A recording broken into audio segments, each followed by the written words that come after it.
Hi friends, welcome to my channel. ఆది గుండమ్మ ఇద్దరు కలిసి సరదాగా బయటికి వస్తారు. ఇక ఐస్ క్రీమ్ బండి చూడగానే గుండమ్మ ఐస్ క్రీమ్ అంటూ గోల చేయగానే సరే పదా అని అంటూ ఇక ఆది గుండమ్మని ఐస్ క్రీమ్ బండి దగ్గరికి తీసుకొస్తాడు. ఇక తనకి నచ్చిన ఫ్లేవర్ తీసుకొని గుండమ్మ ఐస్ క్రీమ్ తింటూ మరొకటి అని అడుగుతూ రెండు ఐస్ క్రీమ్లు తింటూ ఉంటుంది గుండమ్మ. ఇక అప్పుడే ఆదికి కాల్ రావడంతో మాట్లాడుకుంటూ పక్కకి వెళ్ళిపోతాడు ఆది. ఇక పాపం గుండమ్మ ఐస్ క్రీమ్ తింటున్న సంతోషంలో రోడ్పై నిలబడిపోతుంది.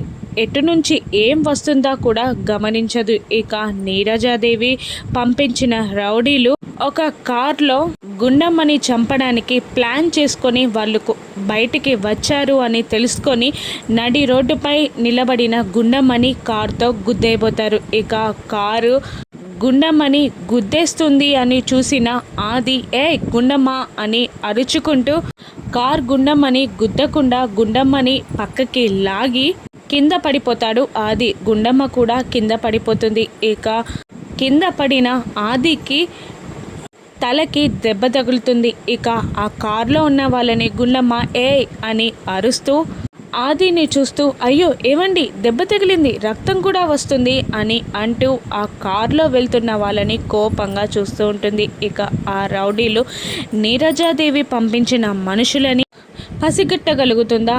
ఇక వాళ్ళ నుండి జరిగే అటాక్స్ నుంచి తనని తన ఫ్యామిలీని ఏ విధంగా కాపాడుకుంటుందో గుండమ్మ రాను ఎపిసోడ్స్లో చూద్దాం. Thank you for watching.